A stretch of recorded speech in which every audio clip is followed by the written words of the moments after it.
I stayed with him on the first jump, and then the second jump was more powerful than the first jump, and he jerked me forward I got on the end of my arm, and he jerked me forward, and we head-butted one time, and then he jumped again, and we head-butted the other time. The first jump knocked me out, and the second jump I was still on the bull, and we head-butted like very hard. And then they immediately said he has a severe brain injury. We need to get him airlifted.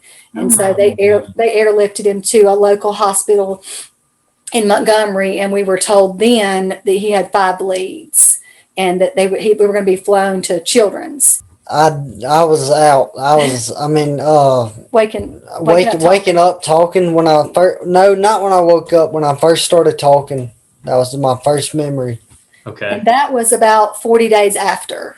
Hey guys, thanks for checking out Impetus Health. We're really excited to dive into this episode. This is a patient of mine, Jacob Browder, and his mother, Susan Browder. Jacob has a traumatic brain injury from a bull riding accident he had when he was 15 years old, and their story is amazing. It's really intriguing to get into and see not only the story that he went through, but how healthcare played a role in that story and what they thought about it, and seeing everything they can do from here on out. So we're going to hop into it, guys. We hope you enjoy it. This is a revolution to fight for truth. Fight for the people who trust us with their health, and fight for research-backed action. This is a fight to purge baseless trends and customs in healthcare. This is a revolution to change the steps of healthcare from reactive medicine to preemptive medicine. Our vision is to be a catalyst for a system of proactive healthcare versus reactive healthcare. This is Impetus Health.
All right, guys, welcome to Impetus Health. You're here with Sean and my wife, Ellie, and we have the pleasure of interviewing Mr. Jacob Browder and his mom, Susan Browder. And Jacob has an absolutely incredible story. He's been a patient at my clinic, Volk Performance Rehab and Recovery, and I've seen Jacob for a while now, and he has had some incredible progress and what he's come from. And we're going to talk about Jacob's story a little bit today, and because he's got a killer one. And Jacob's actually coming out with a book entitled, Jacob, what's the title of your book? The Bull Didn't Win. The Bull Didn't Win. And I love that title. We're going to dive into that story. You're going to see why that's such a cool title. So Jacob and Susan, just hop in whenever you want to, but tell me a little bit about what happened. Kind of take us through the buildup of it and what happens in your story. Okay, so I was at I used to be a bull rider, and I was at a rodeo school, to help me become a better bull rider. And I just got on one bull, and I rode the bull, and my mom and my dad were both there with me, and they said it was time to go. They said, "Come on," after I rode that one bull. So I didn't want to leave. Yeah. I was gonna get on. I was determined to get on one more bull, and I got on the bull without them knowing. Let me jump in for just a second, if that's okay. So he walks over to me. I don't remember anything. So. He really doesn't have a memory of that day. Mm-hmm. He has a memory of like eating lunch, but after that, like he doesn't even remember. So he's going off of memory, of what we've told him exactly happened. But he rode one bull, and like he said, we were packing up, and because he was just supposed to ride that one. Mm-hmm. And so he walked over to me, and he had a funny look on his face, almost like he was trying to tell me, he wanted me to say no, because the bull that he was getting on was the biggest one there. Mm-hmm. So he looked like he was a little unsure. And he showed it to me, and I said, "Absolutely not. You're not getting on that one." And he just kind of turned around and gave me like a crooked little smile. And I'll never forget that look on his face. It was like, and I'd seen it before. I knew he was getting on it. And so, I looked over there at my husband. I just was doing this and waving my hands. No. Well, anyway, he got on it, and you can go ahead and tell them the rest. I'm just going by off what I was told. I don't remember anything. So I got on the bull, and without them knowing, and he took 2 jumps out, and he jerked me forward on the first jump, and I stayed with him. On the video, I saw this, and I stayed with him on the first jump, and then the second jump was more powerful than the first jump, and he jerked me forward I got on the end of my arm, and he jerked me forward, and we headbutted one time, and then he jumped again, and we headbutted the other time. The first jump knocked me out, and the second jump I was still on the bull, and we headbutted like very hard. And so basically it was a hit. His brain shook forward and backwards. So it was kind of like 2 hits. Coup, counter coup. Yeah. Right. Yeah. So it was a really bad way to hit your head the way he did. Yeah. Oh my goodness. So did you go, obviously you want to immediately to a hospital, I'm sure, right? Well, there wasn't any cell service. I kind of feel like I should tell this part because you were not there. Yeah. So there was no cell service, and we had there was no way to call anybody. And we were in the middle of nowhere. We're a little town called Fitzpatrick, so it's south of Montgomery. Yeah. And so we're, everybody's kind of gathered around him where he is bleeding. So, but we don't want to take anything off of his head because we don't want to move him as much. We just didn't want to move him. Yeah. Well, my husband finally just took it off because we were trying to see where everything was coming from. And everybody kind of assured us because, we're new to rodeo. We'd only been in it like 2 or 3 years, but all the other people were a little bit more experienced. And they were telling us that, oh, we've seen this. He's going to wake up. He's just knocked out for a minute. So, 5 minutes, 10 minutes goes around and nothing. Jacob's not. Yeah. And his belly did a funny thing. It started kind of rolling and he started breathing real funny. And it seemed like he was about to stop breathing the way it was. And So anyway, I just said, everybody pray. And we just started praying because it was like, I felt like kind of like evil was around me. It's a horrible, horrible feeling, to be a part of. But anyway, we finally got the lady that was in charge of the rodeo. She had Verizon and she finally called the ambulance for help. And they got there. He was probably 30 minutes at least.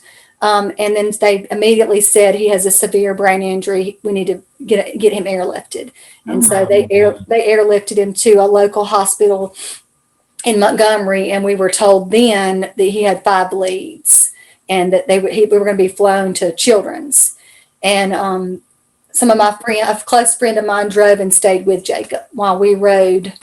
Got stopped and I almost got a ticket. And it was 2 horrible cops that stopped us and didn't listen. But anyway, that's kind of where how it all happened. Yeah. How old were you, Jacob?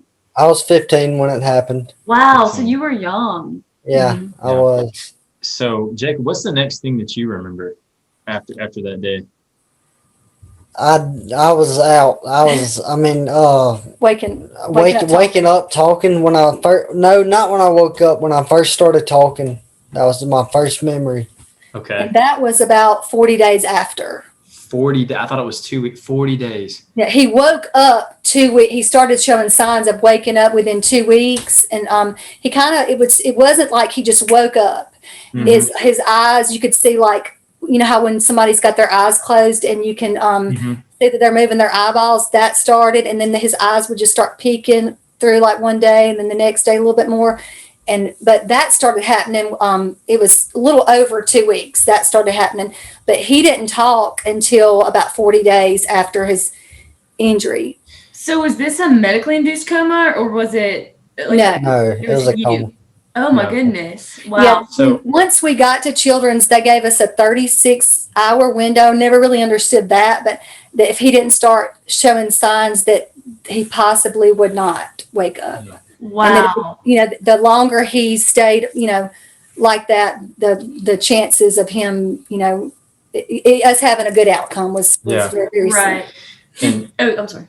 Susan, I got to ask you, what that first time that Jacob, like before he ever started talking, the first time he opened his eyes, like what was that when y'all started seeing him open his eyes? What was that like? Oh gosh, it was, I had a verse. Is it okay to talk about Bible verses? Absolutely, Yes, please. I had a Bible verse that was laid on my heart, and it was put on my heart a long time ago, but I really, really never thought about what it actually said or meant. But it's Mark 24:11, but it's believe you have received it and it will be yours. And I had said that verse and thought about it and thought about it and thought about it. And I just believed, I couldn't see him not waking up. I couldn't see life without him. But that first time when I saw his eyes starting to move and peeking through, that was just where my hope started. It just gave me a lot of hope, but it was quickly not so much positive after that, because I kind of felt like the air was let out of my balloon when the doctors came in, because they started like grabbing his chest and almost kind of like titty twisters or whatever you call it when you're young kids and you're playing that game with boys. What I did to you the other day, Sean. Oh yeah, I know. That's the first thing he does every time he comes to the clinic. Oh my goodness. But they would come in and they would do that, and he would never do anything. Well, all of a sudden, when he starts peeking and through his eyes a little bit, he starts doing movements, but they weren't considered purposeful movements. They were kind of like where you take your hands and just you draw up, and like it just showed severe disabilities. So that that hope was quickly. I felt like it was stepped on a lot, because we weren't really given a lot of positive things that were said out of the things that he was doing at the time. Yeah. And I know we're going to get into like a lot of the rehab questions in a second, yeah. But from a healthcare standpoint, because I'm a nurse, I'm just curious to ask y'all kind of like what y'all's opinion was being in a critical care setting, and like how, from y'all's standpoint, you would consider this a traumatic injury, correct? Absolutely. Right. Like you were otherwise healthy, right, Jacob? Absolutely. Right. So that's where we talk about this a lot on the podcast. We think healthcare is amazing in so many regards, but especially for the people who have some type of traumatic injury where they're otherwise healthy and they're taking care of themselves, outside of the hospital. But what was y'all's opinion in terms of the healthcare system and kind of being in it from that standpoint, I guess, and from, your perspective, Ms. Browder, as well, because you were there. Well, I mean, I learned a really valuable lesson, but before I say that, they were wonderful, but they were wonderful, but they took really good care of him and all. And I put pictures on his door because I wanted them to see who he was. I didn't want them to, when they came in, it was like a morning routine. This is Jacob Browder. He was in a bull riding accident. He's not showing signs of improvement. Right. And I was tired of hearing that. I wanted them to see who he was. So I put pictures up on his door and covered the pictures of who he was and all, so they just where they could put a life with this person that was laying there lifeless. But from, in my opinion, they did a really, really good job and took care of him. They did the best that they could on getting us to understand what they were doing and things like that. But if I guess one thing, I'll always from now on do my own research. I won't, and we had some great doctors, but I won't always take somebody's word for something, if that makes sense. I'll always do my own research. Can y'all talk about a little bit about like why you say that in terms of like the 6 hour, is it the 6 hour window? Or what is it? 6 month window. window. I want to talk about that a little bit later. We're going to talk about that. Oh, okay. But still, to the statement you just said, doing your own research, why would you say that? What happened in y'all's situation? Because I know, as we continue to go back to doctors and stuff, we were told after 6 months you would see everything would slow down. And then at a certain point we went, I want to say it was a 2-year window we went, and basically we were told, this is what you have, this is where you are, this is where we are. He can still, if he wants to try to get stronger and things like that. So I didn't take no's very good. So anytime somebody would tell me this is as good as it's going to get, or we've been doing this for a long time on his coordination, I don't think his running's going to get better and things like that. When I would hear that kind of thing, I would always look for something else. And so he did CrossFit. He did the Genesis rehab was wonderful here. They always, every kind of body kind of put us to a different stepping stone. But the more I read about coordination and about how your brain always can get better. You can always, improve things. And so anyway, and then I kind of, Nick kind of touched on you and said, Sean, what he's doing, why don't you check him out? And then I read about y'all and all, but nobody had really ever told us to target like the weak side. And, that had never been told to us. And then after talking with you, that makes sense, because then you're getting a symmetrical body. Am I saying this right? I think. No, you are. And I wanted to talk a little bit about that too. Like, so when you woke up, so 40 days later, when you woke up, what were you able to do? What was your body like at that time? I was laying still like most of the time, and I couldn't get up. Assistance with everything. Yeah, with everything, like everything. If you look back at pictures, you'll see, his right face is kind of drawn. And my right arm was way up here, like this or something, just tight. Right hand. And were you able to like feel like you were raising your arm or something, and then it just wouldn't raise, or was there just no connection at all in terms of? I could. I didn't have coordination in my arm, I guess, and I really still don't have coordination in my right arm, but he would explain it to us like, you would say, my brain is telling me to move, but my arm won't move, or and things like that. So like his brain he knew he had to do something, but being able to connect it. Yeah. Right. So how quickly after you woke up did you guys start into inpatient acute rehab? About 2 weeks after I woke up. Well, I mean, probably.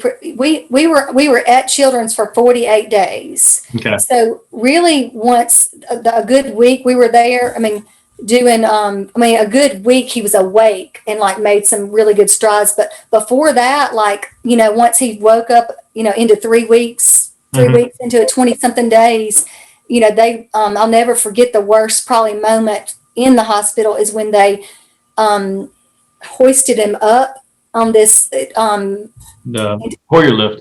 yes, and that was terrible, and my husband was like, we're not doing that again. We'll pick him up and put him in the chair. We don't want that again. So we were going to therapy, and he was going to therapy, and taking steps and stuff with this walker and stuff like that. But it's like his body was there, but he really had no clue what was going on. Gotcha. And at this point, are they telling you guys about that 6-month window that you just brought up? They sort of tell you? No. Okay.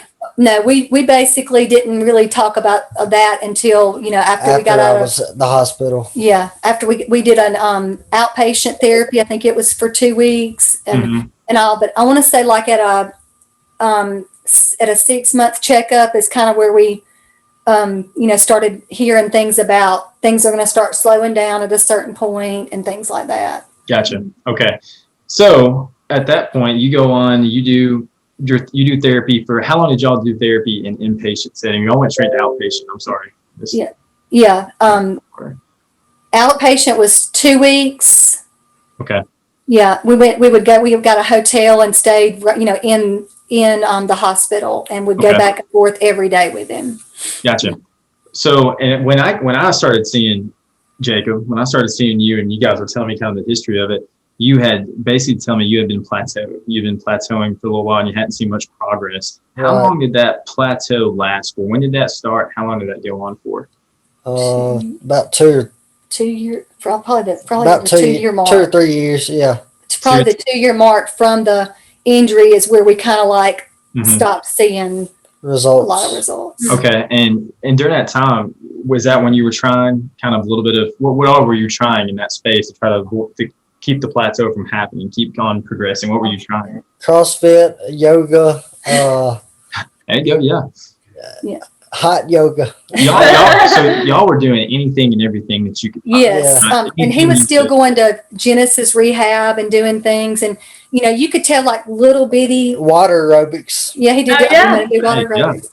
That's great. See, and you could tell like small gains. Is that what you're about to say? Small little gains. And he would get tired, at his age, doing the same thing over and over again when other kids are playing football and baseball, and he's having to learn how to walk, talk, and and I read an article about.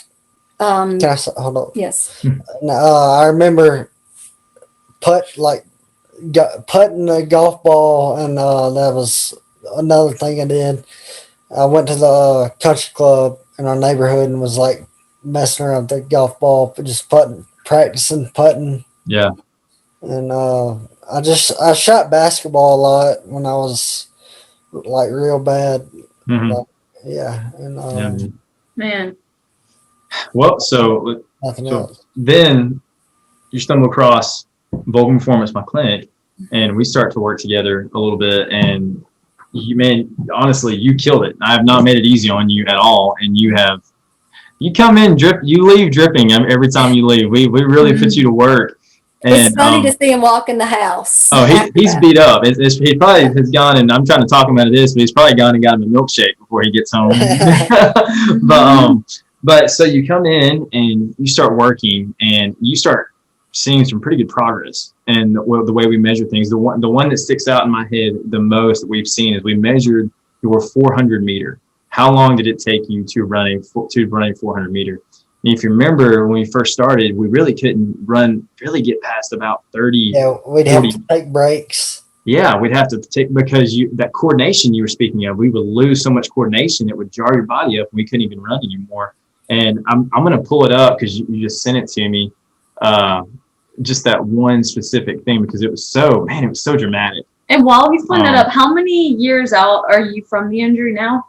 I'm 6 years out. Mm-hmm. Yeah. Okay, so you're 21 right now. Yeah. Okay. Yeah. Correct. Yeah. So I've got it pulled up right here, but man, it was just incredible seeing the changes you had. Let's see. No, pull up for me. But so I can't find it. But anyways, it went from like, I think the first 400 meter we ran, it took us 5+ minutes. I know it took us like 5:30 to run this. And the next time we got around to testing a 400 meter run, you ran it in about 2 minutes. And it was the same thing for everything. It was like we would do the first time we did a like a sprint type thing. First off, we couldn't sprint longer than about 3 or 4 steps. We didn't have the coordination. And so we couldn't even complete the 40-meter sprint. And then all of a sudden, the next time we did it, we completed the 40-meter sprint, and you were moving. Like you were moving pretty well. You were able to sprint. So yeah, you were. It was really incredible to see. And I say all that to basically say, like, what we're doing is it's nothing special. Like, we're using strength and conditioning principles on, just like we would assess. The way that we're going about working with you is the same way we go about working with a pro athlete. Someone, like, we assess what's weak, what needs improvement, and we attack those areas. And that's what we've been doing about you. So if you could kind of, in your own terms, say, like, what the process with us, what has it been like, and what did you expect, and what have kind of you gotten out of it so far? Can I start off for a second? You can. Well, I think it's important to say, like, for me to point out as a mom, I know when I came to you and I told you what I wanted to see, like, when he goes up and down stairs, there is a lot of tone that kicks in. Mm-hmm. And so, and also running, like, he doesn't want to, he's not going to play basketball, like a sport again. But, you know, when he has a family, he wants to be able to Throw the baseball or football. Dribble a basketball and play and not stick out like a sore thumb, you know, with his kids or even with friends. Do some things like that. And his balance too, just, you know, and to be able to have good balance. And I know when we looked at the test results, I thought, I'm not reading these right. So I sent them to Nick, and I said, Nick, am I reading this right? Did he triple in some of this stuff? Did he like do 3 times better than I tried to tell her I did, but She wouldn't believe you. no. And I said, that's the way Jacob's reading it. And he said, Mama, he did. That's the results are there. But those were, you know, all the things that I've told you that I wanted to work on. And just like watching him run the other day, he was running and I got tears in my eyes. Just at how he runs now. And it's just something that I've wanted to see for so long. Wow. He's absolutely done. And Jacob, you've put the work in, man. Like, I'll lay out what we're going to do for the day. And you'll sometimes you'll be like, oh man. And then we'll get into it. And you just go after it. Like, you're always the one telling me when we finish up, like, hey, let's do something else. Let's do something else. Like, what else can we put in? And you've done incredible. Yeah. I'm just messing with you when I come in there and like, I got to do all this. Right.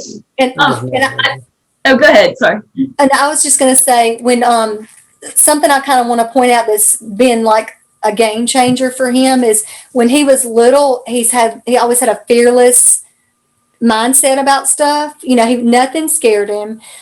He used to catch snakes, you know, and just stuff like that. Like one day he said, for his birthday, I want a frog gig. I was like, you want to gig frogs? And he's like, yeah. And I said, okay, well, he didn't gig one frog. He gigged snakes, you know. There you go.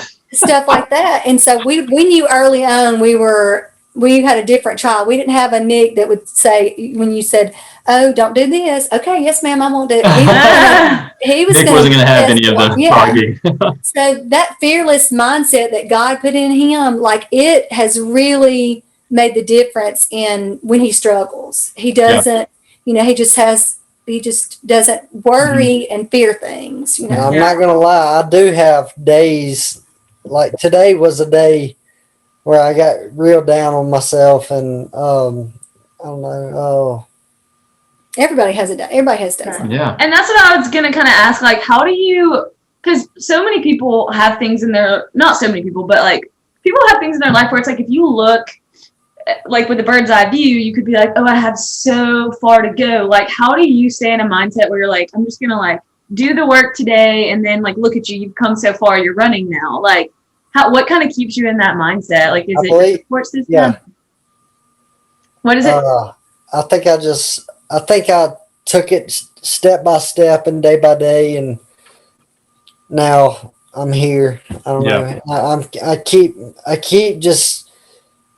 I've been just setting these goals and achieving them, and then set a new goal, and then a new goal, and it's pretty much. And that is something we talked about early on, and even when he was in his coma, I would get a little bit overwhelmed about things, and then I don't know, I just kind of got a peace about myself and how to just you just got to take it one day at a time. And I just always woke up going, this is what we're going to do today. And when we came from the hospital, it was again, okay, this is what we're going to do today. Like I can remember the first time I told him we're going to crawl like a baby. And that's what we're going to do every morning when you get up, because I read an article about crawl and how that lays down pathways for coordination.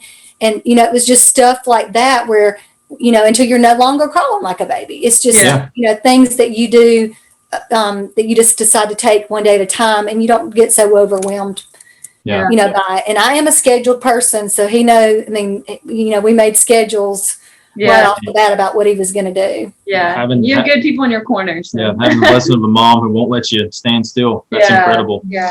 I want to ask you, Ellie kind of touched on it, but during your whole journey, everything you've been doing, this is a podcast. We talk about healthcare and how healthcare needs to change, how healthcare needs to get better, and what we can do to make it better. Some of the things y'all saw along the way, what were some of the things that you think you would have liked to see done better, just in your own words, kind of what are some of the things you would have liked to see be done differently? Okay. Well, I guess the good thing I did like about healthcare was anytime we asked for more time for therapy, sometimes that didn't happen, but with you, it's easy to do, because if you can show results, then they're going to give you, more time and all. It's super, sometimes it's super expensive when I've tried to do some on my own and we've had to hire people to help, talking about professional trainers and things like that, and just go out of pocket. But there's a lot of red tape, when you're going through, insurance and stuff like that. That's probably been the worst thing for me is insurance, just getting, we did get more time, but I feel like there's a lot more, with Jacob's case, I just feel like we could use a lot more time than we're given. Yeah. It's a good answer. Well, let's see. You already touched on the mindset a little bit, but y'all, this has been really awesome. But we got a few questions we want to ask you. We ask it to everybody, so we're going to ask kind of both you guys. But before we kind of get to those questions, is there anything you want to tell us about your story that you want someone else to know who's in your shoes? And at the clinic, we work for a lot of folks who kind of been in those situations, and man, everybody works hard. It's really encouraging to see people. It's and maybe you guys can relate. It's like you want it so bad. You want something that's going to help so badly. And then hopefully somebody comes along and they can help you. And it's like you're just so hungry for it. You just want to consume it. Mm-hmm. Is there anything that you would tell someone else who's in your shoes? Give them some advice. Yeah. Just first of all, I guess I'll start off by saying, when this happened, I felt a deep responsibility, as a parent, because we're here to protect our kids. Mm-hmm. But that deep responsibility drove me to not ever want to take a no and not ever give up, and to continue to go in. And I told Jacob, said, we're not going to stop until you've reached a point where you are satisfied. And so as a parent, I would speak to other parents and just say, be whoever you are, whoever it is in your family that's going through this, especially if it's child, you've got to be their cheerleader, and you've got to keep, even they're not going to like you on some days. Mm-hmm. We did not like each other a lot because we fought a lot. Yeah, and I always told him, because I love you, we're going to do this. So my words of wisdom to parents out there is be your child's biggest cheerleader, but also do your own research. Just because somebody has a doctor in front of it doesn't mean, and if you don't want the diagnosis that you get, then you seek other options, until you get what you want. We're getting what we wanted. We weren't given the diagnosis that he has right now. Yeah. but we're sure getting it because we didn't give up and we didn't take no's and we sought out people. Yeah.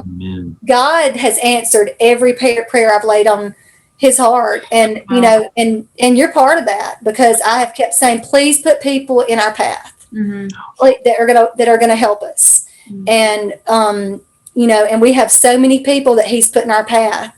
And I feel like you know, he put you in there right at the right time because, you know, Jake, you know, just because you've targeted all the weak areas. Because I was close to giving up and just, I mean, I was close to. You've been working so hard. Yeah, I've been working so hard, and I thought I'd got all the progress I'm gonna make, and he sent you, Sean, and we're getting at it now. Oh, Man, he sent you to me. I've learned a lot through you, man. Man. For real. When you come in, it's just different the way you go about things. Like I lay it out, and you will do whatever I ask, and you just give it everything you have. And you can say that about a lot of people, but you literally do. Yeah. And there you haven't had. You say you have bad days. You haven't had a bad effort day. I have yet to find a bad effort day in you because you're ready to go. That's awesome. So I appreciate it about you. I love it. Well, you have such a cool story, and I know this work ethic spills over into other areas of your life, and it's just really cool to hear and encouraging that, you know, we can make it. You can make it through really hard things with great people in your circle and a really good God. So that's awesome. Well, we have a few questions we ask everyone. So, what is something that you're doing right now that's making your life better? And it could be anything. It could be a habit. It could be a new thing that you've just implemented. But well, me and my mom, we just wrote a book, and it's called "The Bull Didn't Win." Love it. About my story and the importance of overcoming difficult situations and never giving up. Yeah, that's awesome. Well, we'll have to link to that in the we'll show link notes. it. Is it out right now in the ebook? Is it out? Not yet. Okay. We have a page on Facebook called "The Bull Didn't Win." Okay. And so people can join that page. We have Linktree. It's JS Browder At Linktree. Okay. at Linktree. Okay, we'll have to connect to all We'll those. get that from you guys, and we'll put it in the show notes. And then when the ebook comes out, we'll put that in the show note too, so everybody can have access to Jacob's book. And I'm going to get an autograph for it. Yeah, come on, man. And I left out something really important that I'm super proud of is he actually did some motivational speaking. He spoke many times in churches, and schools. And I'm planning to get back into that and Awesome. doing it. So That's great. I'm getting some cows pretty soon. And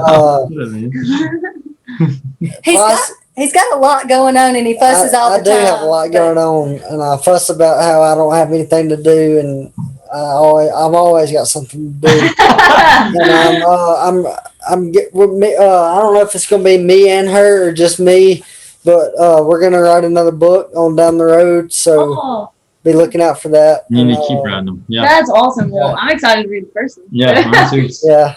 I'm ready for it to be out. But that will be out in January. Not January. I'm sorry. February out is the ebook, and then April is hardcover. Okay. Awesome. Awesome. Can't Get hold wait. of it. Yep. Any one quote to go out on? We always like to ask people. The bull didn't win. I love it. I love it. And I have to say, faith over fear. I would have never let him get a tattoo, but he got faith over my goodness. fear. Ooh, I know that did not feel good. That It didn't hurt. It took my breath away from me. Really. Wow. That's awesome. I love it. He Okay, told that's me that when he told me the meaning behind it and just never giving up. I got it when I was 17. So. Oh, that's awesome. Man. I love it. Well, okay. Y'all, this is awesome. I've really enjoyed this. And Jacob, again, I'm so, man, it's awesome to be a part of what you're doing. It's awesome to be play a little part in it. And you have. Thank you for being there with us. You've crushed it, and I can't wait to make you sweat again. I'm ready for it. Well, thank y'all for sharing your story, and hopefully some people who listen to this can get something out of it or share it with someone who's kind of going through the same thing that y'all went through. So. Well, guys. Thank y'all so much. Thank y'all. Yeah, We'll see y'all later. Okay. See you tomorrow, Sean. See you, man. See y'all. Bye, guys. Bye. Good night. Nice to meet you. You too.